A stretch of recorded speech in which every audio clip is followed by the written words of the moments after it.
So what now? Welp. I know I just bitched about me not trusting them to do the long game, but I think not seeing her would make me have more faith that they're going for the long game with it, because now I feel like it's not going to be any reason that's really interesting. Okay, well, let's see. Let's just watch and see. Of course the fucking robe has cat ears. If that's all we get of her for this episode, that's incredibly stupid. Oh my god, is that all we get of her for this episode? What the fuck was the point of showing her? We knew she cut her hair. We knew she was with the cat lady. Like, we knew these things. Why did you bother to show us any of that? This is the most intense post-nut clarity I've ever seen. It's so unrealistic. That's not a thing that happens. You take it easy and rest for now. It took the entirety of the season to get this stuff. Are you fucking serious? Yes, ReZero took longer to show Subaru's original life. It also mattered a lot less. Subaru had issues. He wasn't fucking traumatized. He was traumatized, just not... He didn't let it fester as long as whatever this guy's name did. I think that's the core difference, because this dude's currently in high school, assumedly. Even if we assume, like, a really high age, like 18, he still sits in this room for the next 18 years. Subaru stopped going to school probably 2 to 3 years before the events of the story. And, frankly, probably would have been just as bad off if he had let it fester for this long. The bullying wasn't as bad, but his internal issues actually were worse, I would say.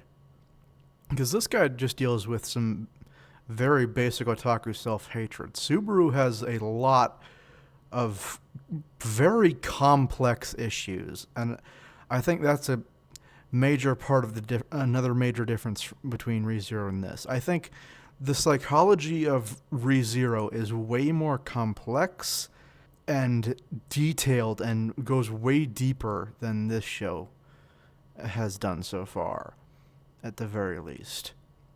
Because Subaru's issues go all the way back to his childhood, like elementary school, like kindergarten age.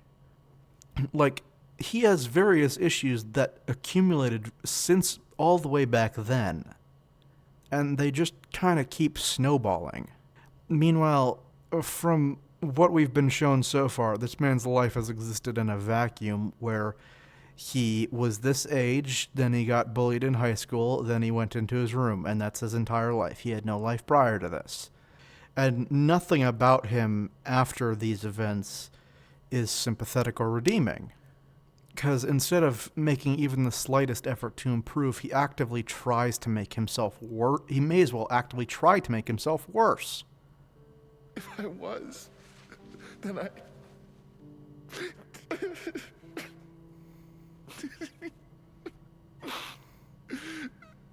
You don't need to have the character's internal dialogue be him crying. You can just have him cry. I intend to restore Fitoa to its former glory with or without the young miss. Then I suggest you leave me alone and get to work. Given what transpired between you and Lady Eris, I thought I think what's happening now is interesting. It's too little too late for me. They wasted so much time on completely unnecessary subplots that by the time we get to this part, where characters could actually develop in interesting and substantial and unexpected ways, I have almost already lost all my interest in them in the first place. With ReZero, this part of the story happens at episode 13. That episode is infamous. I strongly doubt there are many single episodes of anime that have caused more people to drop the show than that has. It is an extremely frustrating episode to watch. That's the intent. And if you're committed to the story, it's an extremely interesting moment for it, because it's a vast departure from everything that it was up until that point and what you expected it to be going forward, which is part of why so many people dropped it, because it just was so frustrating and was not what they were expecting or maybe wanted from an isekai. And between episodes 13 and 18, the story takes that dramatic shift in its entire nature. And prior to those episodes, it was a fairly basic isekai.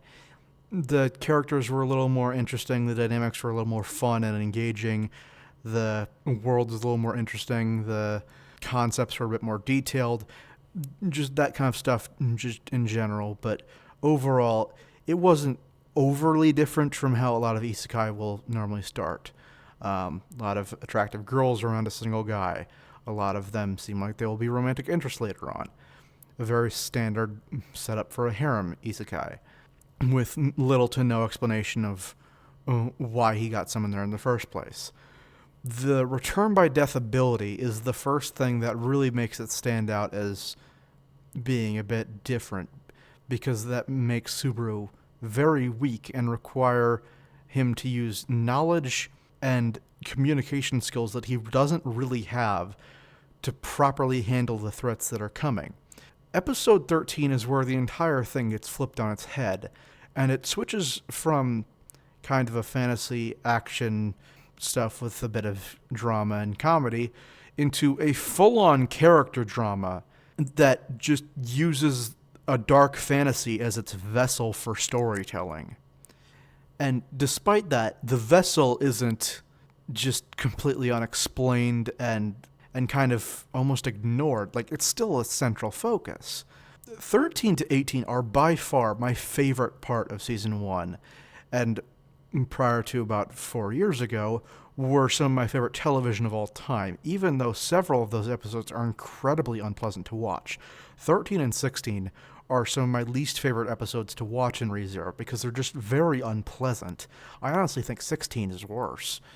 But that small section, 13, 14, 15, 16, 17, and 18, 6 episodes, it defines the entire show and recontextualizes so much of it and completely sets a new expectation for what will be going forward. And it starts in episode 13. This feels somewhat like that. And part of the problem is that not only is it one episode, as opposed to the 6 that ReZero had, it's happening at the end of the fucking season. I mentioned a few episodes back how this show has a tendency to just kind of throw you into things without explanation and throughout the episode, because that makes for a good hook, usually. It's baffling to me that the show can do that as often as it has without realizing how unbelievably unnecessary and boring so much of the show up to this point has been. And unlike ReZero, up to this point, I have never felt like there was any indication that things could change from what I expected them to be. And despite the first 12 episodes of ReZero being relatively boring, especially once you've seen them enough times, episodes 7 and 8 are still the standouts because they first introduce the concepts that the story focuses on for most of its time, which is Subaru's mental health. His absolute terror of dying in episode 7, and then his commitment to protect these people because they care for him, at least to some degree, is a core thing that's carried all the way through season 2. and his affection for all of them is the driving force of the narrative. And that's core to episode 7. And episode 8 is the first time we really start to see the type of person he is, who overworks himself to the point of becoming sick, who is so dedicated to doing everything he can to getting people to love him, to appreciate him, to like him, to view him as worthwhile, that he makes them mistrust him, and he makes himself just miserable and a wreck. Those 2 episodes are very early on in the show, which provides some degree of indication that those things might be prominent ideas you might want to pay attention to the story focusing on going forward. And then episodes 13 through 18 are the first payoff to that stuff. This show has not done the proper setup to make these characters interesting. And this episode is carrying that entire weight on its own. The overwhelming majority of what I watched so far is irrelevant to this. Turning Point was almost completely unnecessary. So, too long didn't listen to that earlier part. This should have happened by like episode 15. Okay, we are getting more of her. He faces every challenge head on and learns something from every failure. He's amazingly amazing. You know, Show don't as long as tell. he was with me. And once I realized I wouldn't have been able to save him on my own, I started to worry that I was just a burden on him.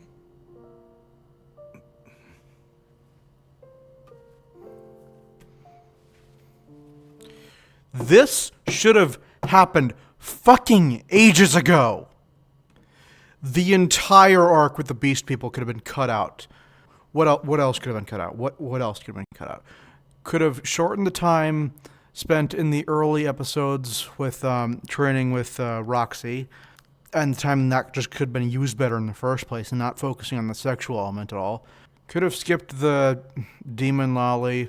That has added nothing to the show so far. Yeah, I think 3 episodes were spent on the Beast People. The Paul storyline, that was necessary. We could have skipped the Roxy episode.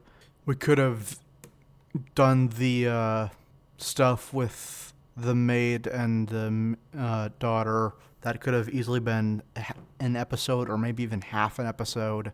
Turning Point 2 could have been condensed quite a bit, frankly. They'd stretched that out a bit. And for the first part, yeah, I mean, just okay, well, Roxy part lasted a lot shorter than I thought it did. Okay, that's a fair amount of time to spend on that. But then there were 3 episodes of Eris before Turning Point happened. After that, there's 3 episodes of The Adventure. That probably could have been condensed into a single episode. Or, better yet, they just spend that fucking time better.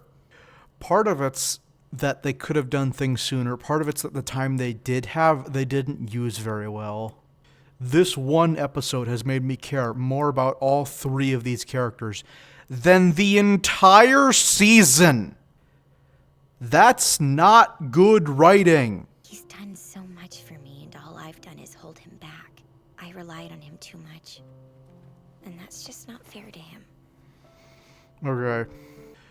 Rudius needs to come clean about everything that happened with him, including his past life, and needs to not be romantically involved with Sylphie or Eris ever.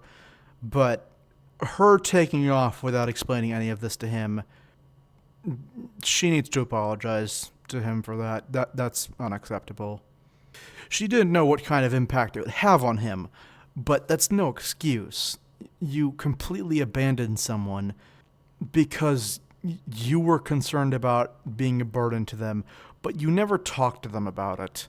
You never discussed it. You just asked them to fuck you and then left. That's so much... That's beyond disrespectful. That's outright cruel. Especially when you'd been traveling together for 2 years, at minimum, and had been training for several more, I think. My pop would tell me a Superb would eat me. and I'd jump. We don't eat children.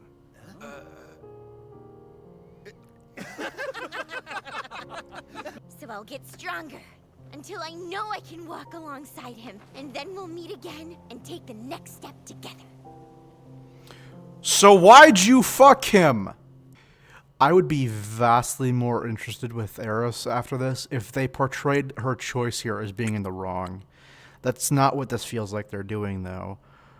I like that scene with Ruijerd a lot, and I think that development for Eris is genuinely interesting. I don't think it was set up very well, but mainly I don't think they're displaying it properly. She completely abandoned him after having sex with him. That kind of leaves an impression of something that's going to continue on. I don't think most people have sex with someone discussing the concept of having a family with the expectation that they will leave without a word the following morning.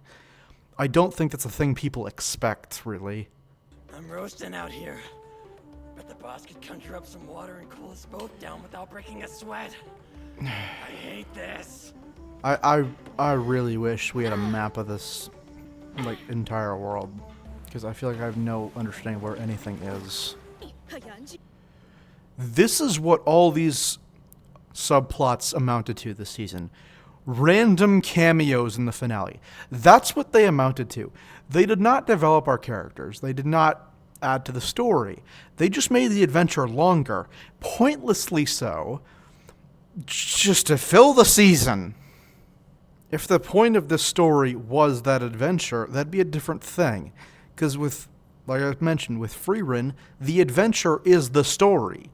It's not in this. In this, the story is supposed to be the characters. But there's also major world events that I would quantify as being a major thing in the story, like the Mon disaster, the thing that hasn't been acknowledged at all.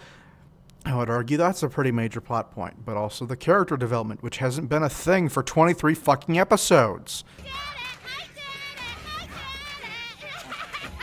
Holy mother of fetishes. Also, like, are demon lords just not a thing people care about in this world? Usually those are pretty important things.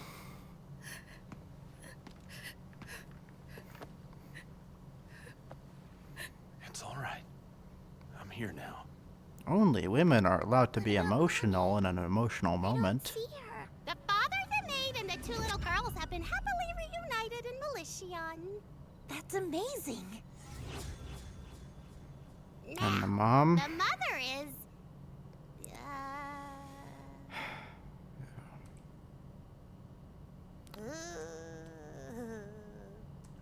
A dungeon's better than being dead. What the fuck? So you can't see her? Huh. But I thought you could find anyone, your greatness? The fact that they've never focused on the mom, but have her be the only one who is completely alone after the Mon disaster in that family. And also, now that is really interesting, because she was far less interesting than Paul, which makes it interesting that they're holding off on bringing her back for this long. If I know Rudy, he'll get back up on his own before too long. You had to get him back on his feet in the first place. Convinced that regardless of what they told me, they were all laughing at me behind my back. I used to dream if I had just one more chance, I could get back to normal, do things right. But too little, too late. No one reaches out anymore. And why would they? I won't actually change. And no one would notice if I tried. Why did this take an entire season? Why was so much time wasted? Every single one of these characters. Every single one of these fucking characters could have been more interesting this entire time. And they waited until the end of the season for it. Why?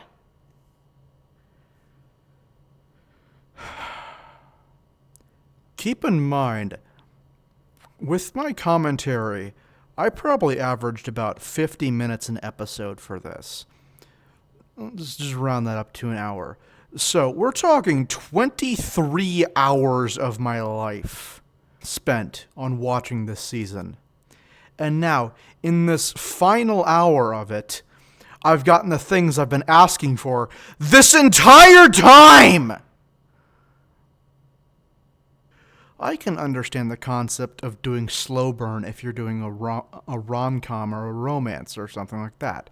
That's pretty acceptable in my book. A slow burn to getting good writing is a different matter entirely. Kaguya Season 3 was incredibly painful because of how much they were fucking teasing me with the romance element. In this, they've been teasing me with a theoretical good premise with good writing and good characters with a good story for 22 goddamn episodes. And only in the last one are they offering me any slight indication that there might be potential for that in later seasons. Father, you should know this by now. We need to be as efficient when it comes to cleaning as we are with training, so I'm gonna need you to put Norn to bed and then... Yeah, it's the least I can do for you. You're my mom. Rudy? Yeah? I love you.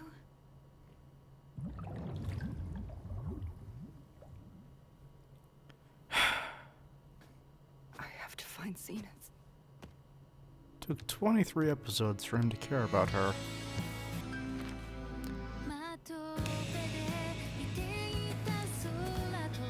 It's unfortunate I don't have the time for season 2 because now I actually kind of want to continue.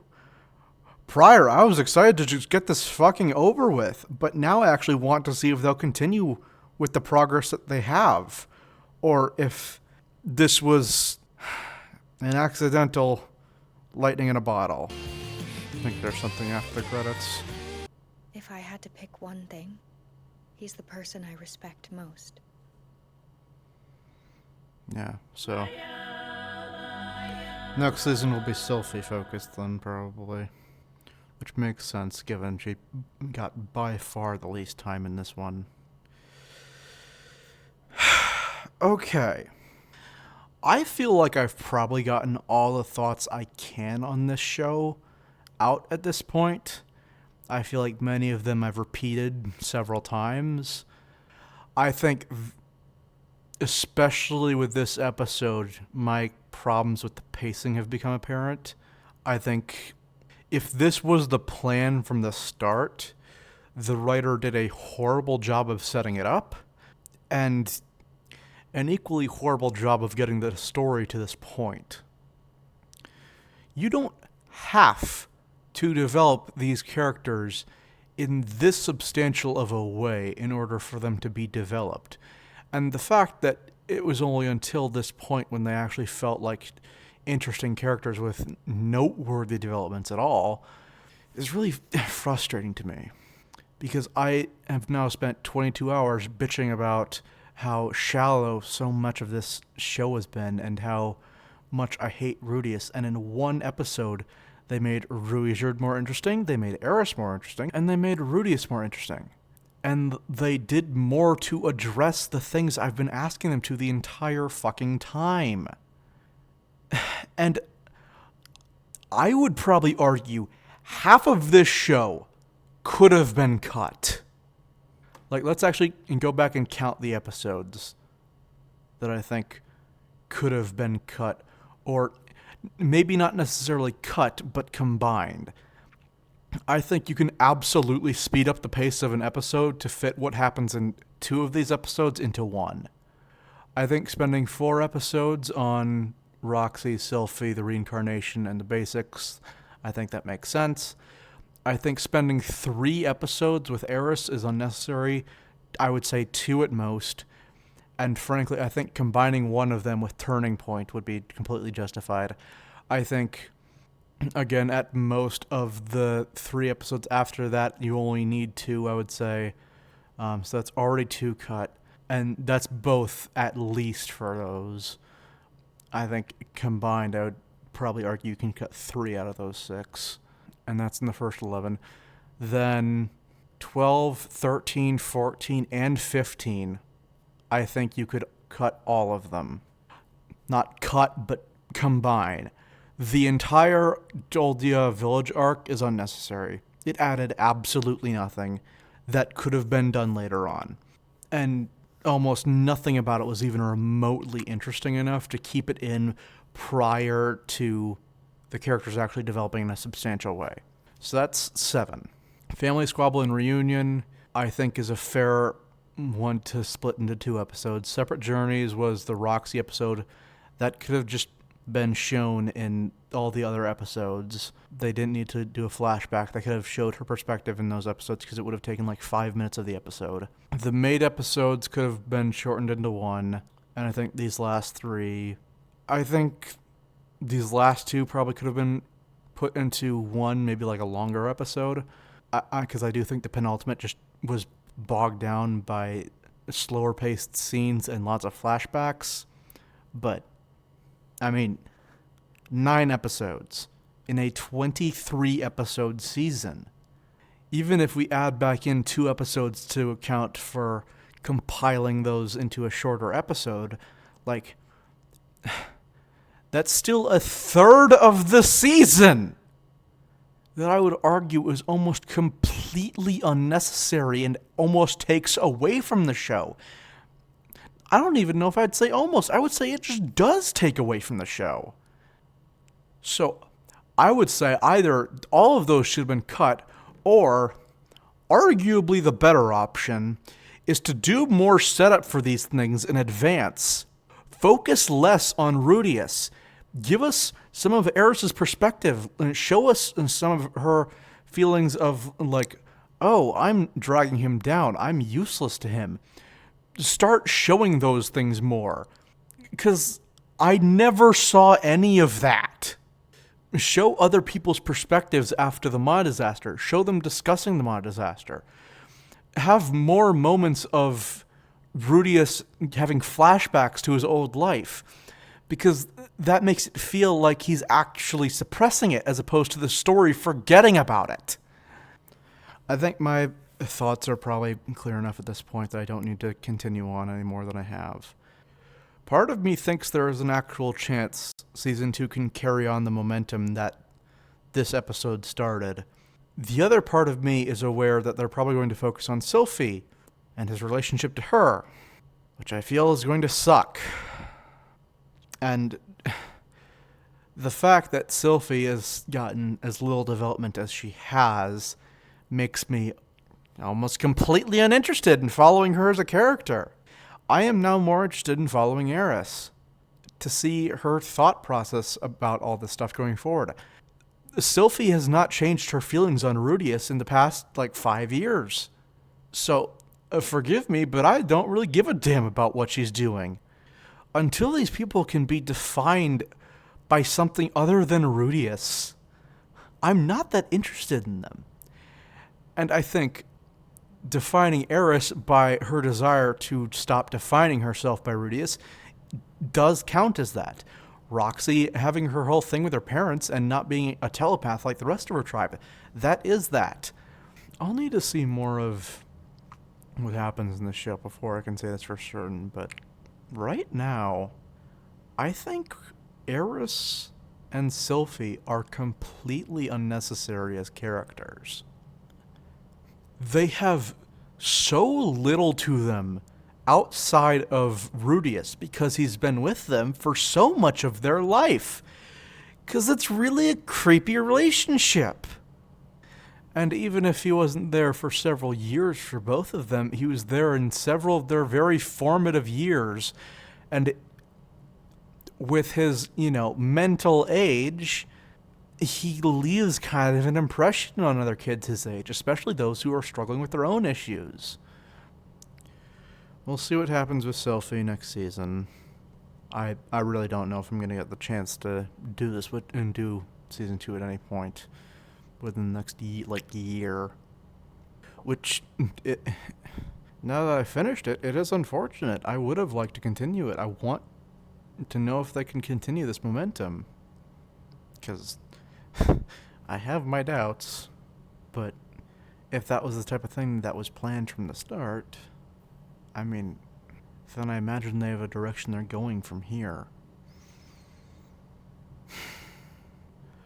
I think my biggest takeaway from this, often when you see discussion of this show, it's either blind praise and complete disregard for the pedophilia, or people who couldn't get into it because of the pedophilia, people who are critical of the actual show, which is very rare, or people who have to do the, I know it's pedophilic, but I really like X, Y, and Z, and that keeps me invested. I disagree.